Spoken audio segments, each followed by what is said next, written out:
Hey, what's up, guys? BC Amplify. This is Amplify booking for WWE FASTLANE this Sunday. We skipped Q&A, Amplified Q&A, as many of you guys know. If there is a chance that I can get that out to you guys this weekend, I will definitely get that out to you. We're just behind because, as you can see, we're still not in our normal setting or atmosphere making these videos. We're actually hunkered down in a hotel in southern Jersey right now. We're stuck. You guys recall the last video I made for you guys was the Tuesday SmackDown review reaction video. And during that video, it was only a 10-minute video. And that's because during that video, we were in the middle of a blizzard. The second I started filming that video, the rain, the snow, the sleet, the wind all started coming right at me, man. So we were filming that video in the middle of a blizzard, the start of a blizzard. It got so bad that we had to end the scenes that we were shooting for this project that day. And we all had to try to make it back to our respective homes. I say try because none of us made it too far. It got so bad that no trains are running to New York City or even parts of New Jersey. And then it got even worse that where a lot of us live, the power went out. And to this very day, here we are a couple of days later now. And or what is it, 24 hours later, right? Seems like a couple of days already. But power is still out where I live, and it's not supposed to be restored till Saturday morning. And that's what they think. So we don't know. Hopefully that's going to be sooner. Hopefully it's not much later.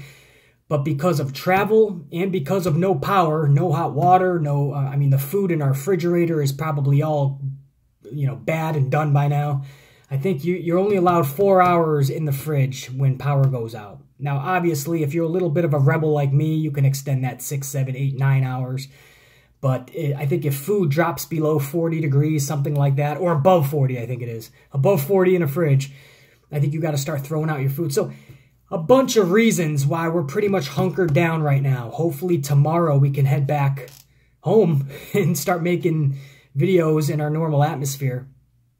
But that's just a little bit of backstory, guys, on why we're in this setting right now, why we're in a hotel making this video, why we never made it home yet, and why we skipped Amplified Q&A. We got hit by a blizzard, and your boy BC never made it home yet. So a lot of things, man. It's been a crazy 48 hours for sure. But dedication right here, man. That's how much I love you guys. I'm going to pump out videos as best I can, and that's what I hope to do, man. Any way that I can upload this video, I will do such. So, yeah, let's get into it, man. I got a Starbucks. I got another one. This is my 5th one of the day, so it's a small because it is my 5th one. Probably not my last, but let's get into it, man. Amplified booking. Not Amplified Q&A, Amplified booking for WWE FASTLANE. Let's get into match number 1. Now, first up, guys, I want to go with the women. I want to start off with the tag team match of Naomi and Becky Lynch versus Carmella and Natalya. This is basically just another 6-woman tag, but trimming it a little bit, right? Trimming off one person, and now it's 2 versus 2. But we've basically seen these women in every type of match, either singles or tag or 6-women or 8-woman tag or what have you. Becky Lynch, Naomi together versus Carmella and Natalya. It's nothing new to me. It's nothing that's intriguing. I think this has to be... If you think about it, Carmella really could use a victory here, some momentum. She is the briefcase holder, but there's no way Becky Lynch and Naomi, 2 women that are supposed to be your faces, your big-time faces for that brand, of all of WWE women, if you think about it, it's Naomi and Becky Lynch. There's no way that they can be dug deeper into obscurity. They need a win more than anyone here, because it's clear they don't have any path to WrestleMania. It would be even worse for them if they were to lose a nonsensical FASTLANE match, a B-rated pay-per-view. I just don't see how you could have 2 of your top faces for the females drop a match like this. It has to be Naomi and... It's got to be Naomi and Becky Lynch, guys. I mean, I would have loved to have given that to Carmella. Natalya, I don't see what that would do for her at all. Carmella could have used it, but Naomi and Becky Lynch, absolutely. Take this match. Now, Carmella can save face a little bit here. She's not going to be just thrown out on the side of the road in my booking. Because later on, you have the Women's Championship match. Charlotte defending her title against Ruby Riott. Liv Morgan will be down by ringside. Sarah Logan, the rest of the Riott squad. I see Charlotte winning this match. It should be a very good match. I hope they give them at least 8 minutes. 8 minutes, 17, 8 minutes? 17 or 18 minutes at least, guys, because Ruby Riott can go in that ring. I think Charlotte and Ruby, if they give them enough time, could be actually a sleeper match where everyone's kind of sleeping on it, and all of a sudden, boom, it actually delivers. So if that match actually ends up being good, just remember, the Amplified Man had high hopes for that match if they give him the time of day for it. But in the very end, I think Ruby gives a good showing, but Charlotte has to pick up the W. Now, at the end, this is where some fun stuff happens, right? You have Carmella. First of all, Charlotte picks up the win, so this pisses off the Riott Squad. So, obviously, Liv, Sarah, and Ruby jump Charlotte in the middle of the ring. So, even though Charlotte wins, she gets jumped afterwards. The Riott Squad is pissed off. This brings out Carmella. Everybody, there is a little buzz, even though Carmella's kind of been pushed into obscurity, no momentum at all for Carmella. People are pretty much forgotten about Carmella, that she even has the briefcase. Once she comes out, either her music can play or she just comes running out with a different official, there'll be a little bit of a buzz, some excitement. Oh shit, Carmella's cashing in. So Carmella will get in, the Riott Squad will look at Carmella like, whatever, dude. They'll look at each other like, we did our job, let's get the fuck out of here. Carmella will be the only one left in the ring. She gives the briefcase to the ref. The ref goes to ring the bell, you know, tell the ring announcer Carmella's cashing in. All of a sudden, Asuka's music hits. That's right, Asuka is in attendance at Fastlane. Asuka comes down to the ring. Nobody knows what to think. Crowd's going nuts. What's going down? Carmella's pissed off. This is my time. This is my moment. This is my opportunity to cash in, to become champion of the world. What the hell are you doing in this ring? You're supposed to be on Raw. I don't care where you're supposed to be. Anywhere but stealing my moment. And she's pretty much like pushing Asuka out of the way. Get the hell out of the ring. Asuka has enough. Swift roundhouse backhand or even a roundhouse back kick to Carmella. Pretty much just knocking her down to the mat. It ruins the cash-in, so Carmella still has the cash-in. I don't think anything should be attempted, actually, until WrestleMania for Carmella. I still think it's going to be and should be a failed cash-in, like Baron Corbin, but I don't think it should actually be cashed in until WrestleMania. But this would be a fun moment for Carmella, a good tease, and a good way to make her relevant again. And a great way for Asuka to make it known what her intentions are for Mania. Because after she knocks out Carmella and pretty much out of the ring, Asuka gets on the mic and tells Charlotte, as Charlotte starts to come to from the beating that the Riott Squad gave Charlotte, Charlotte starts to waken a little bit, and Asuka's looking down. No physicality between Asuka and Charlotte. Asuka just grabs the mic and tells Charlotte, I'll see you at WrestleMania. That's it. You ain't got to overbook this shit. Asuka has made her intentions clear because Asuka never said who she was going to face at WrestleMania. We all assumed it would be Alexa Bliss, but I see Alexa Bliss going a different way. Unfortunately, it looks like Alexa and Nia only. That belt should have been for Raw, Sasha Banks and Bayley, I feel. But I think Asuka, the best case scenario is Asuka going over to SmackDown and taking on Charlotte. So that's the greatest way in my booking to make that happen. Next up, guys, is we'll do Shinsuke Nakamura versus Rusev. Kind of thrown together last second. It's funny, Rusev had the chance. He had so much momentum and fan reaction behind him that Rusev could have been huge going into WrestleMania with a huge spot on that card. And it's incredible. It is absolutely mind-boggling to think that Rusev isn't even going to be on the card unless we do some swift booking in Fastlane to get himself a spot on the card. But if you look at the rumored 13 matches for WrestleMania, some of them already set in stone, but 13 matches that we know of, Rusev is nowhere on that card. So do you put him in a match 14 or a match 15, which will obviously probably be kickoff? It's just, it's mind-blowing to me, guys. That was Vince literally saying, we hear you, duly noted, and we don't feel the same about you that you guys do.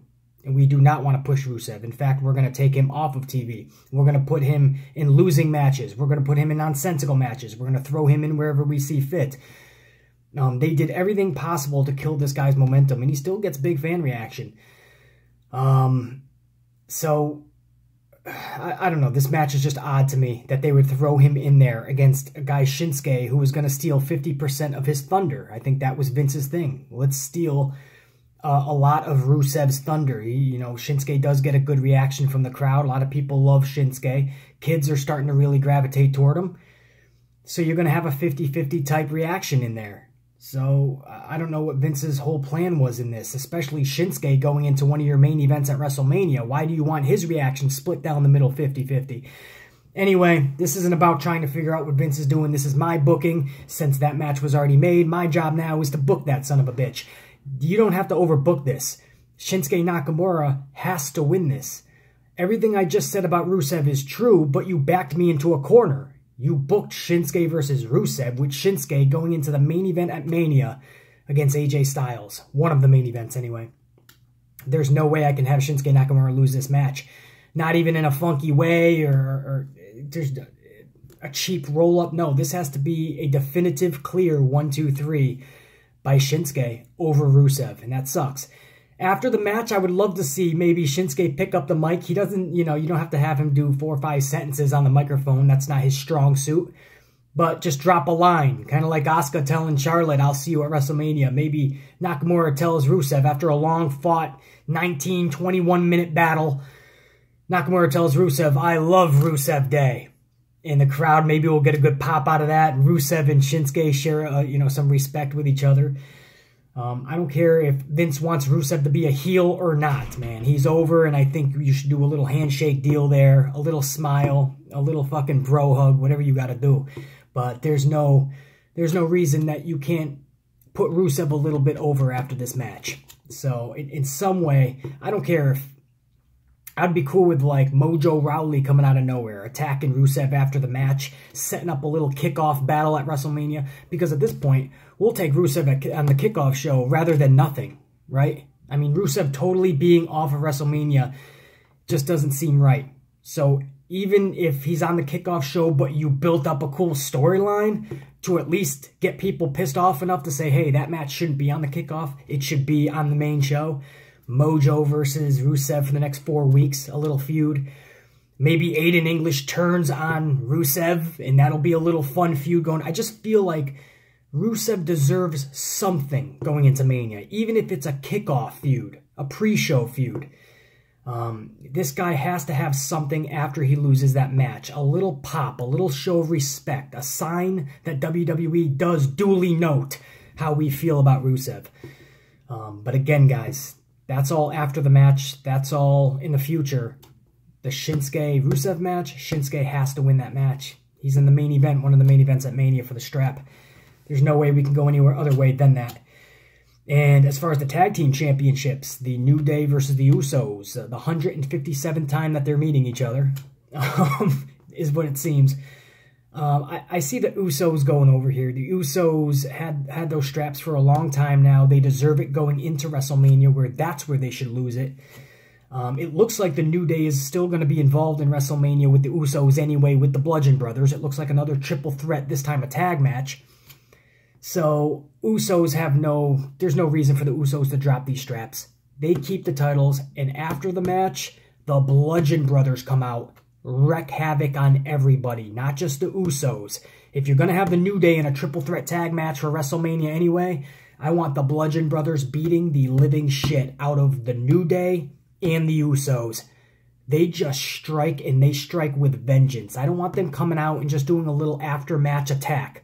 I want the Bludgeon Brothers coming out and being one of the huge stories the next morning after Fastlane.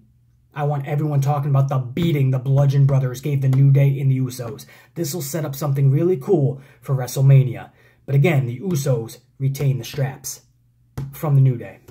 So next up, we're going to do the United States Championship match. Now, obviously, there is 3 rumored triple threat matches for WrestleMania. There's the triple threat tag team match I just talked about. That's a rumor for WrestleMania. There's obviously the triple threat IC strap match that's already happening. Finn Balor, Seth Rollins, Miz. And then Jinder Mahal, Randy Orton, and Bobby Roode. So don't hate the messenger. That's just the rumors, man. So working in those confines, how do you set that up? In my booking, We bring the crowd a little bit back down. Not going to overbook this match for sure, because the main event is going to have a lot of moving parts. So in this match, we're not going to have anything over the top newsworthy anyway. I want Jinder Mahal and a Singh brother to be front row. I want them to be like they bought a ticket. Not at the commentary booth, not coming down the aisle or at ringside. I want them literally in the front row, like part of the crowd, like they bought a ticket. I think that's a lot more fun in this match, a lot more interesting. And I want the camera to keep cutting at them, and I want them to be really involved and over-animated in this match. And a bunch of times, I want Randy Orton and Jinder Mahal to have more beef than Bobby Roode and Jinder Mahal. And every time Orton goes around to that area where Jinder Mahal is sitting with the Singh brother, something happens where Jinder Mahal is heckling him. Another time, like he's throwing popcorn at him. Another time, like Jinder Mahal acts like he's talking to a Singh brother animatedly and accidentally throws a soda at Randy Orton. And eventually, I want Orton to just grab Jinder Mahal, and Jinder Mahal just clocks Randy Orton. And the referee sees that. He rings the bell, man. That's a disqualification on Bobby Roode. Randy Orton wins the match via DQ, but Bobby Roode keeps his strap. This is the easiest way, in the way not to overbook this thing, because again, we got a main event coming up that has a lot of moving parts, like I said. So you can't overbook this. So this is a good way to keep this going for the triple threat at WrestleMania and really keep the tension really between the two contenders, Randy Orton and Jinder Mahal. By keeping the focus on that, you can make it more believable that a triple threat is what needs to happen here, rather than making it seem like we're just throwing everybody in there, which I can't stand. At least, the audience is seeing, oh shit, like, I can see where Randy Orton's coming from. He's got to have a fair shot. But I can also see where Jinder Mahal's coming from, man. He's been in this picture for several weeks now. He needs his shot now. Let him just go in there, go to war, all three of them, and let's see who comes out on top. So I think that story is best told if you keep the tension on Orton and Mahal. And Bobby Roode is kind of like the middleman. Like, you're both kind of fucking with me. I want to get past both of you to move on with my life and my championship run. To do that, if I need to take you both on at WrestleMania, then that's what I'm going to do. And again, that story really kicks in the high gear at Fastlane. Jinder Mahal in the crowd, front row, cost Randy Orton the strap. But Randy Orton does pick up the win via DQ because Jinder Mahal is like, you're going to grab me? I'm going to knock you the fuck out. And everybody's pissed off in the end because Bobby Roode, even though he keeps his championship, he lost the match. Randy Orton got fucking punched in the face by Jinder Mahal and cost him the championship. And Jinder Mahal just wants an opportunity at the strap. So it all roads lead to WrestleMania. But the seeds are planted big time at Fastlane. So this brings us to the main event, six-pack challenge. My understanding of the rules, same as a triple threat or a fatal four-way or a five-pack challenge, fatal five-way, whatever you want to call it. It's not elimination from what I know. It's just 6 participants. First one to score a pinfall or submission, they're the winner. And this is Dolph Ziggler, Baron Corbin, Sami Zayn, Kevin Owens, AJ Styles, the champion, and John Cena. Now, one of the rumored 13 matches that I'm hearing for Mania is Sami Zayn versus Kevin Owens. Well, if that's the case, I can work in the confines of that storyline in my booking. I would have Kevin Owens and Sami Zayn from the get-go just start beating the shit out of each other. All over the arena. Why have them in the match partaking in the six-pack challenge just to both be losers when both of them need to be elevated at this point, not just pushed into obscurity? So why not make this feud, why not really kick it into high gear? Rather than just have them 2 more casualties in this match, why not really build them up in this match? Let's have them go off on their own sideshow in this match. Start off in the ring, go to the apron, outside of the ring, go out into the stands, go backstage.